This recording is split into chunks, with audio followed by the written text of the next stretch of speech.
then he sat me down and said, you're Lilu, you're the one I want for this. I can't even describe how happy I was. I mean, this was really a dream come true. The Fifth Element did not just bend the rules of science fiction, it threw them out with style. Called chaos and couture, the film drops viewers into a neon-soaked future where flying taxis dodge blasts in broad daylight, and fashion tells whole stories all on its own. An alien diva even sings opera while danger circles like a storm, and the effect is both gorgeous and shocking. Luc Besson's 1997 film feels like a wild spectacle and a fever dream mixed together, but under the noise and color was a tightly held plan that kept chaos from falling apart. Origins of the story were stranger than many expect. Luc Besson did not dream this up on a busy studio lot. He built it in quiet places far from city noise and the usual movie crowd. Born on March 18, 1959 in Paris, Besson spent large stretches of his youth in coastal towns where his parents worked as scuba instructors and where there was little modern entertainment. Those long, lonely stretches left him with time to invent whole worlds in his head instead of watching what others made.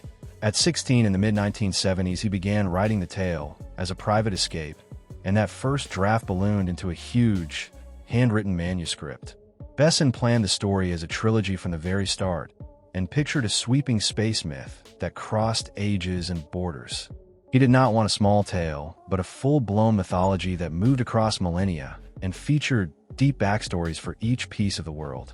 In early notes, he drew rival alien cultures, tense diplomatic battles between worlds, strange spiritual objects, and a clear system where the four classic elements earth, air, fire, and water were protected by alien guardians. The final mysterious fifth element would not be a simple artifact, but the living spark of life itself. He imagined the Mondo Shawan as old, priest-like guardians of the elemental stones, and the Mangalores as their fierce mercenary enemies who would threaten balance and force heroes to act. It is almost shocking that a young writer thought so deeply about the past of this world and the tiny details of everyday things inside it. Every vehicle, every weapon, and every skyline carried its own story, and that depth followed him into his film work in the 1980s with Le Dernier Combat and Subway, where he learned how to build striking visual worlds. After hits like La Femme Nikita and Lion the Professional gave him standing, he finally could pitch his full sci-fi vision to major studios, but the timing was not ideal. The studio system liked easier-to-market pictures, and not oversized space epics full of characters and subplots. Columbia Pictures, the film's distributor, worried the idea was too big to sell and pushed for a single feature that could play in one night at the theater. Faced with that pressure, Besson made the painful choice to shrink and compress his sprawling manuscript down into a single movie, and he crafted it to keep the heart of his vision alive. Even now, people still talk about the film with energy and a kind of shocked joy. Casting and creative choices pushed the movie into strange new zones, where star power met offbeat decisions head-on. Bruce Willis took the center role as Corbin Dallas, the ex-soldier turned cab driver who gets pulled into something huge and dangerous. Besson had first offered the part to Mel Gibson, who was a major star, but Gibson passed reportedly because the film's tone did not sit with him. That opened a door for Willis, who added deadpan humor and grit to the part. On the other side, Gary Oldman created the odd and flashy villain Jean-Baptiste Emmanuel Zorg with an energy that cut through the spectacle. Oldman already had a reputation for disappearing into roles, and he later said the script felt fuzzy at times. Yet his strange take became one of the film's most talked-about performances. The sharp contrast between an everyman hero and a flamboyant villain helped the story feel grounded, even while the world around them got wilder and wilder. Possibly the boldest choice came with Lilu, the supreme being, who was made to save the world. Mila Jovovich, a young actress and model from Ukraine, beat out thousands of hopefuls and brought a unique mix of innocence and fierce force to the part. She was not a huge name yet, but her presence felt immediate and electric, and Besson said she gave off a near otherworldly aura that matched the role perfectly. Jovovich trained hard for the role, learning over 400 words of a made-up language and doing many of her own stunts to sell the part's heavy demands. Her language work and fight rehearsals with choreographers and stunt coordinators gave Lilu a physical truth and a simple emotional core that made people care for her fast. She became a symbol of fierce purity and broken strength all at once, and that made her rescue scenes land with real weight. On set, a private drama ran beneath the music and lights. Maywin Lebesco, who played the blue-skinned diva Plavalagina, was married to Besson during filming in 1996, but as the shoot went on, Besson began to favor Jovovich, and their bond grew. That slow shift created tension and awkward silences on set, and those undercurrents touched some scenes with a raw edge. The quiet strain added an odd sharpness that sometimes pushed performances in unexpected directions. Jovovich was only 21, yet she showed a rare mix of vulnerability and fierce focus in scenes and rehearsals. As the months passed, the relationship between Besson and Jovovich became public not long after filming ended, and they married in December 1997, just months after the movie premiered again in May. Their marriage lasted about 2 years, but the ripple effects of those months stayed with the crew and shaped parts of the film's final tone. One unusual creative touch was the film's divine language, which was a full construct, not a tossed-together trick. Besson had worked on that tongue for years, and once Jovovich was cast, they refined it together and used it to deepen Lilu's sense of being apart from human life. The pair even used the language privately both on set and off as a quiet code, and that intimacy added another layer to the film's making and memory. Those behind-the-scenes emotions did not stop production. They seeped into the movie and gave it an odd authenticity under the glitz. The film keeps its visual daring and classic science fiction ideas, but it also shows the human cracks that grew while it was being made. The cast's real feelings and private fractures became part of the film's texture and gave the story a strange emotional truth that still hits viewers today. Mila Jovovich's work as Lilu demanded real skill and long months of training.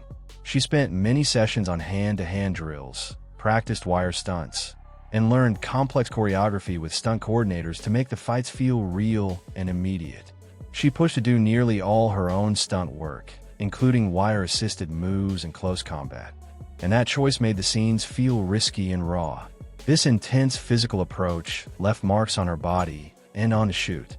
Jovovich suffered bruises, sprains, and minor injuries from repeated takes in tight rigs, but she used few doubles because the team felt her face and motion were too specific to copy. That decision gave the fights and escapes a close-up intensity that kept viewers holding their breath and made the action scenes feel dangerously immediate.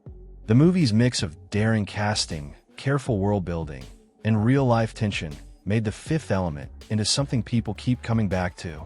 What looks wild and out of control was actually held together by careful craft and firm decisions, and later revelations from those involved help explain how such a strange and vivid film took shape. Its influence keeps turning up in new art and fashion, and in small film choices today, which proves how bold choices can echo across time. The Fifth Element still shocks and delights new viewers. Lilu's breakout from the containment chamber into the crowded skyline of a 23rd century New York is a movie moment that still knocks viewers back. Jovovich performed the leap while hanging from cables for long hours, and she used precise body control to shape each motion for the camera. The stunt needed many rehearsals and perfect timing, so the leap would look both effortless and dangerous on film. Her physical commitment made Lilu feel alive and believable as a strange mix of sacred being and battle-ready fighter. That combination of beauty and brutal skill helped audiences accept the character as a true force of nature who could be tender one moment and fierce the next.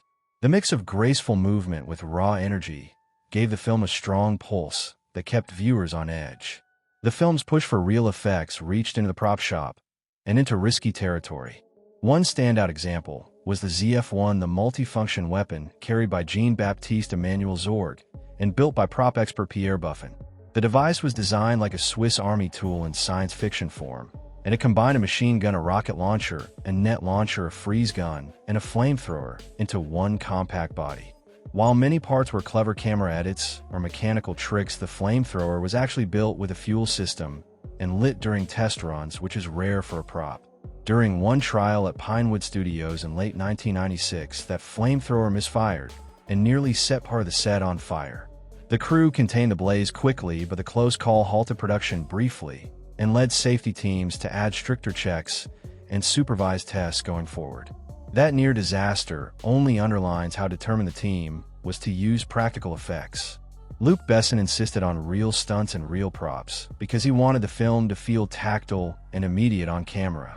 In the mid-1990s, digital effects were climbing fast in Hollywood, but Besson pushed back and chose a hands-on route to make screens feel more alive.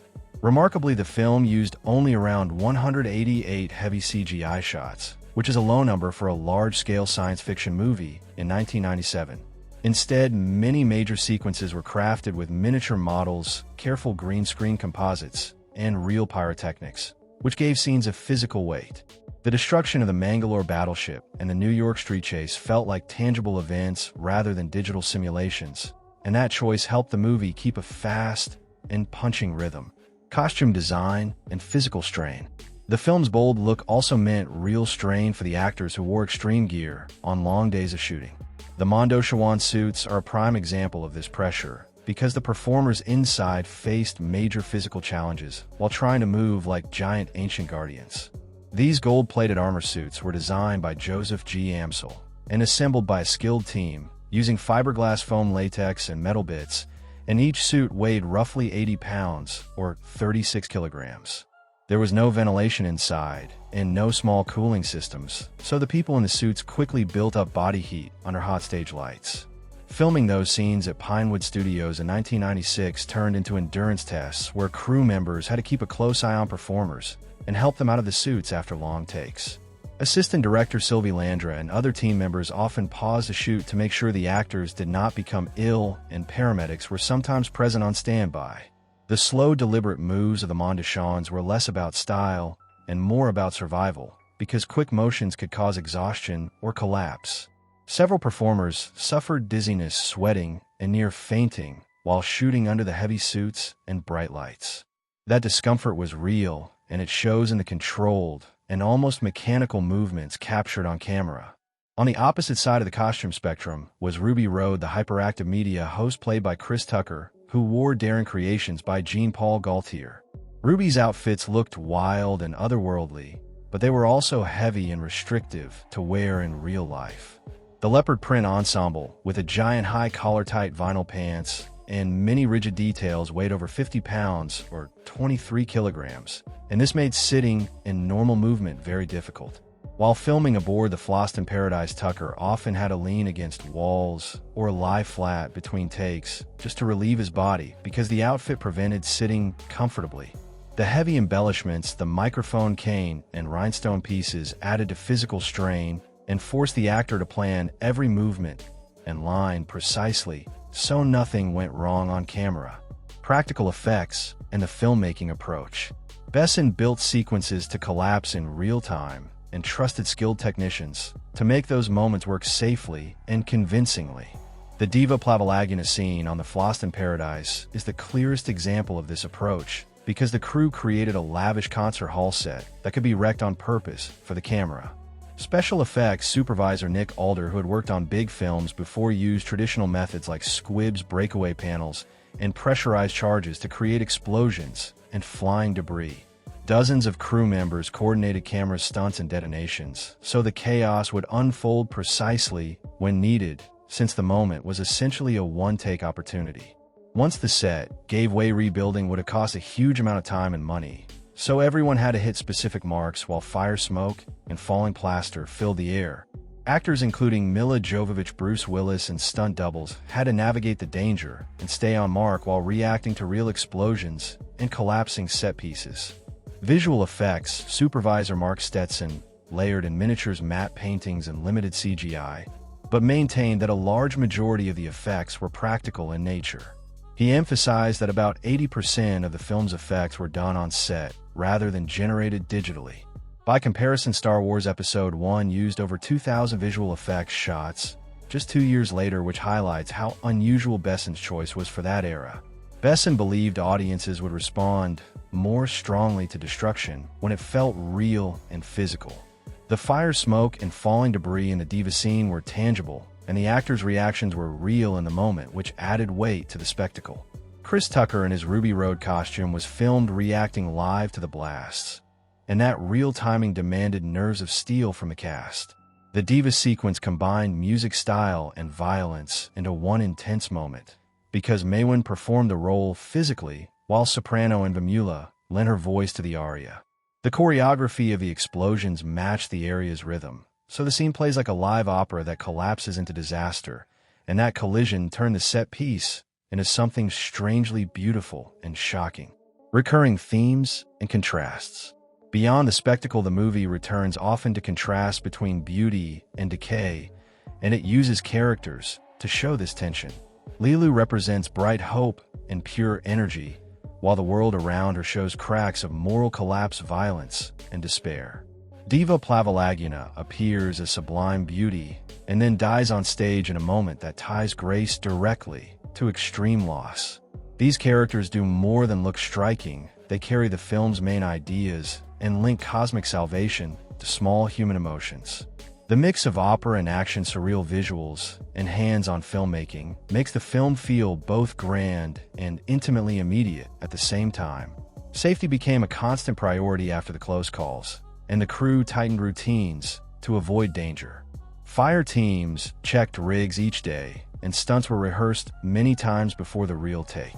The special effects crew and safety officers ran repeated test cycles, and the prop shop logged every change, so the weapons and explosives would behave the same way during filming as they did in rehearsal. Cost was another pressure because physical rigs, miniatures, and pyrotechnic setups used time, manpower, and materials quickly. The one-take nature of some explosions forced planning at a near military level, as producers balanced risk and budget to make sure the scene would play out correctly the first time. The pressure of money and time created urgency on set, and that tension can be felt in the film, where scenes often read like a high-stakes live event. This brutal mix of creativity, logistics, and risk helped shape the final film. The Fifth Element's look and action came from a team willing to take real chances on set and in the prop shop, and the result gave the movie a raw texture that still feels fresh. Even now, viewers notice the small tactile details, from a thrown piece of debris to the way a face reacts in smoke, and that craft comes from the decision to do things practically. At its core, The Fifth Element was meant to be a personal confession from Luc Besson, and not just a flashy space adventure. He said the movie was a way to let out emotions that had been building inside him, a kind of cleansing through art that mixed lost hope and wild imagination into one strange package. Besson once pointed out that Lilu represented the child in him, someone who was hurt, yet hopeful, and this idea runs through the film like a quiet heartbeat under the loud costumes and action. That private emotional center helps explain why audiences keep coming back to the movie years later, even when some scenes feel over the top and chaotic. The story does not rely on a simple hero versus villain face-off, and that choice was calculated to shift how tension builds on screen. Bruce Willis, who plays Corbin Dallas, and Gary Oldman, who plays Jean-Baptiste Emmanuel Zorg, never share the same scene, and that separation was deliberate from start. By keeping the two apart, the film lets tension ripple outward, and it shows how big events grow from separate choices made by different players. This makes the film feel less like a direct duel and more like a living system where small acts set off big consequences. The result is a slow-burning suspense that grows out of coincidence, error, and multiplication of small actions, and that feels closer to how things unfold in real life. Besson also rewired how the future should look on film, and he did it with color and light, not gloom and shadow. While many famous sci-fi films use drab tones and night cityscapes, Besson painted his future in daylight and saturated hues, so even violent scenes look oddly bright and human. Skies feel blue, explosions glow golden, and interiors have a clean modern light that makes the world feel both alive and strange. This decision to light the future brightly changes how people perceive the whole story, because the world looks possible, not ruined. And that contrast between vivid color and dark events creates a sense of wonder and sadness at the same time. Then there is the strange casting story of Ruby Road, which almost involved Prince himself. Besson originally wrote the part for Prince, and the singer reportedly read the script with interest and liked the idea, but when he saw Jean-Paul Gaultier's costume sketches, he hesitated and asked, "Who's going to wear this?" and then turned the role down. That rejection sent the production into a rush because filming had already begun in late 1995, and the crew had to find a dramatic performer fast. Chris Tucker was brought in on short notice, and he reshaped the character into a frantic voice of pop culture energy and chaos.